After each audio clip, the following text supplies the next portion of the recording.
Hey everyone, it's Fentony. Episode 5 of His Dark Materials has just aired. The episode was called The Lost Boy, and as always, I will be talking about the episode in spoilers, so if you haven't seen the episode yet, I would avoid this video unless you want to be spoiled. And it is a big one. It's a big episode. I'm a big fan of His Dark Materials and the TV show. I will be covering everything, so make sure you subscribe and don't forget to ring the little bell, turn the notifications on to get all the videos. So the title The Lost Boy could be referring to Billy Costa, Will Parry, or even Father Coram and Serafina Peccola's child, who died of disease. So as for the episode, Lord Boreal is back world hopping, after what was a break in the last episode. He did appear, but he wasn't hopping over to Will's world, but he's back doing it. And I think for the first time he's introduced himself as Sir Charles, which is the name he goes by in Will's world. And speaking of Will Parry makes his appearance. We've seen him in a photo, but now he's in the series.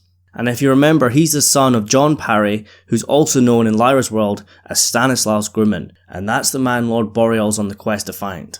Will's going to be a massive part of this story, and he's first introduced in Book 2, The Subtle Knife. But obviously Season 1 is adapting the first book, Northern Lights, but it has taken elements from The Subtle Knife. The Subtle Knife starts off with Will and how he cares for his mother, who has a mental health condition. But he's introduced in the show much earlier. And Book 1 is Lyra's story, and a lot of people have criticised that. By adding in elements from The Subtle Knife, you're kind of taking away from Lyra's story, and I will admit that is happening a bit. I completely understand why they want to introduce Subtle Knife concepts now, such as windows into the other world, and Will Parry. Just go back to the opening monologue.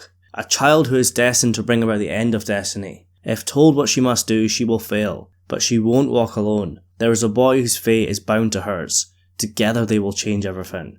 Will is an incredibly important character, just as important as Lyra. They want to introduce him as early as possible. Because if you think about it like this, if they introduce Will in the same way they done in The Subtle Knife, it might not work on the show. I'm not going to include spoilers for future episodes, but basically after the big finale in Book 1 of Lyra, Book 2 opens up with Will. The audience might be confused, because Lyra and Will's world are very different. Will's world is very similar to ours. While Lyra's does have similarities, it's also very different. People will be asking, who is this Will guy? Where is Lyra? After that big finale, I want to know where Lyra is. But in the books, Lyra does come back into the story pretty quickly, and then the story moves on from there. But the way the show has done it, it's introduced Will much earlier, and obviously he's not going to meet Lyra anytime soon. Or at least I don't think. But then again, they did introduce Will in Season 1 when I thought they wouldn't do that. But I understand why they're doing this. I'm just not sure it's the right time, as it's such an important Lyra episode, and Will's story can be a bit distracting. But if you think about it, their plan is to introduce Will early, and after this episode there's no really any time to do that. This might have been the last opportunity to have Will in the story before Season 2 without completely taking away from Lyra's story. I'm sure it's going to work out for better in terms of the series, we'll just have to wait and see though. So moving on to the next Lost Boy, that's Billy Costa, and I predicted this right. He was the ghost in the village, whilst I believe in the books it was a boy called Tony Makaros. I believe he was just some random boy that has no connection to Lyra or the Egyptians. In the books, Tony's demon was called Ratter, and just like in the Golden Compass film, they've replaced him with Billy. I picked up on Billy's demon being called Ratter in the first episode, so I did expect this. It makes perfect sense to have Billy Costa, as it's much more emotional. He has connections to the characters. And it is pretty hard to watch his mother, Ma Costa, hold Billy in her arms as her child dies. One complaint that I have seen though, is Tony in the book has a dead fish that he holds in place of his demon Ratter. There's obviously no fish in this scene, but it is very emotional, especially during the funeral song. And another complaint that I've seen is the fact the Egyptians were not terrified and repulsed of the boy without a demon. In the books they're very scared of Tony. It's kinda like not having a face. Your demon is your soul. I know Billy has a connection to the Egyptians as he is one, and it's obviously his mother Ma Costa. But still, it's not every day you see someone without a demon. They perhaps could have had some of the Egyptians feel a bit scared of him. And I'm sure in the books Lyra shouts at them for this. And speaking of Lyra, I loved her scenes this week, especially with Yorick Bjornsson. We learn more about Yorick's backstory and the fact he was a prince who killed another bear, and that's against their rules, so he was banished. Honestly, I could watch a series with just these two. But also I want to mention Lee Scoresby. I was unsure of him in the last episode when he was first introduced, but I'm really warming to him. He's definitely becoming like a father to Lyra. In the books he sees Lyra as the daughter he never had, and I really believe that this episode.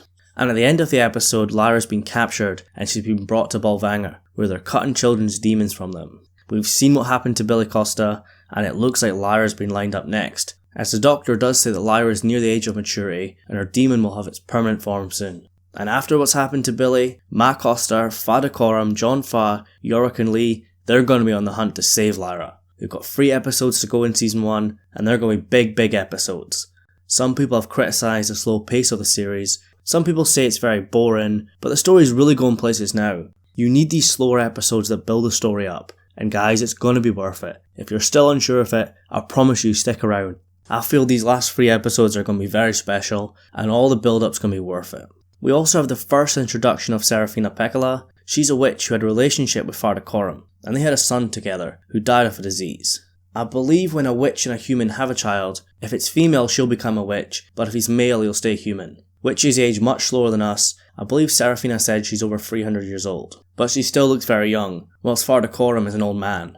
I like what I've seen so far of Serafina. They've definitely done a good job of making her look and feel like a witch. She still looks and feels human, but she's definitely something special. And as for Fada Coram, James Cosmo has had really good emotional scenes this series. That's twice now he's been in tears, and it feels and looks real. Like expected, there was no Lord Asriel, but there was also no Mrs. Coulter this episode. But honestly, this episode didn't need her. But we can tell from the preview, she's going to be a big part of episode 6. She is the General Oblation Board, who are kidnapping the kids and cutting their demons from them. And now they have her daughter, who's obviously disguised herself as Lizzie Brooks. I can't wait for these last 3 episodes.